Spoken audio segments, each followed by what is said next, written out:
over 6.5 million individuals living with Alzheimer's in the U.S. alone, Mayo Clinic, the top-rated hospital in America, reports.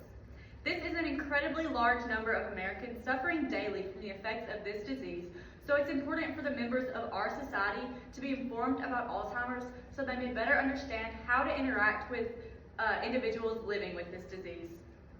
I've always had a great interest in Alzheimer's because the fact that a disease can pretty much take away a person's entire identity has always been incredibly fascinating to me, so I've done extensive research on the subject.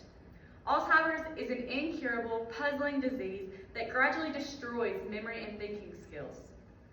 Today, we will examine 3 major points of Alzheimer's, including its symptoms, causes, and treatments. Let's begin by considering the various symptoms of Alzheimer's. This disease can cause a variety of symptoms to appear in its victims, with the severity of its symptoms depending on how developed the disease is. The Alzheimer's Association, a non-profit organization with the goal of ending Alzheimer's disease, suggests a person with early-stage Alzheimer's might begin simply misplacing their keys or forgetting which day of the week it is, which most people just brush off as typical age-related changes. Some other early signs of Alzheimer's include memory loss, difficulty completing familiar tasks, and challenges in solving problems. As time goes on and the individual's condition deteriorates, symptoms may include behavioral changes, a loss of awareness of recent events as well as their surroundings, difficulty communicating, and a decline in physical abilities such as walking, sitting, and eventually swallowing. Moving on to our next point, we will review the proposed causes of this disease. The causes of Alzheimer's disease are still largely unknown, but it's likely a combination of age-related changes in the brain, along with genetic and lifestyle factors. The physiological causes of Alzheimer's alter the whole brain and result in nerve cell death and tissue loss throughout the organ.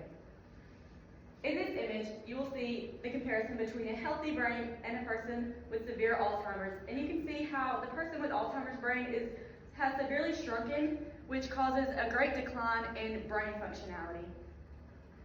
Plaques and tangles, or abnormal clusters of proteins, form in the brain, and these basically work to block up nerve cells and prevent them from communicating with each other, which is why Alzheimer's patients have such deteriorated memory and thinking skills. So this little brown blob right here are the plaques, and tangled up in the neurons are these tangles that kill these neurons. Though Alzheimer's typically develops in older people, this does not mean you're likely to get it simply because you have aged. Dr. Konstantin Lyketsos, an MD who specializes in adult psychiatry and Alzheimer's disease, suggests, quote, although the risk of Alzheimer's disease increases with age, it is not a usual part of aging or something that should be expected in older people, end quote. Genetics play a role in the development of this disease as well, but it's difficult to pinpoint the exact genetic cause. Alzheimer's is not inherited. However, your risk for developing the disease is somewhat higher if an immediate relative has it. Though this happens rarely, if a person inherits one of 3 genetic variants, which are mutations of regular genes, they are virtually guaranteed to develop Alzheimer's by age 65 and sometimes much earlier. A person with Down syndrome is also at higher risk. Their extra chromosome 21 produces the amyloid precursor protein, and too much of this protein can cause plaques to form in the brain.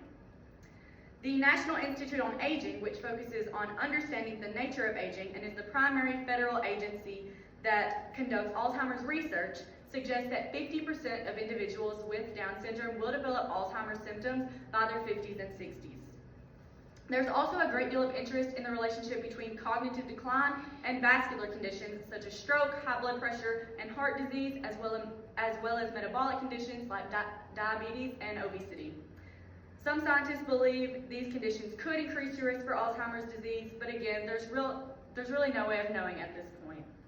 Now, having discussed the suggested causes of Alzheimer's, we may now examine the treatments for this condition. There is no cure for Alzheimer's, but some treatments are emerging to treat the progression of the disease. Medications such as cholinesterase inhibitors and memantine are rising to treat the disease's progression by targeting its underlying causes. Clinical trials are also being conducted in order to discover new treatments for this disease, but other than that, there's really no actual treatment for Alzheimer's. In conclusion, Alzheimer's is a very serious and complex disease that scientists are yet to fully understand. Today we have examined the harmful symptoms, proposed causes, and scarce treatments available for Alzheimer's disease. Alzheimer's disease has impacted countless individuals from around the globe. There's a good chance that someone you encounter throughout your life will develop Alzheimer's disease, and now you may use this information as a tool to recognize that disease in someone you know, or perhaps even in yourself. Dang, girl!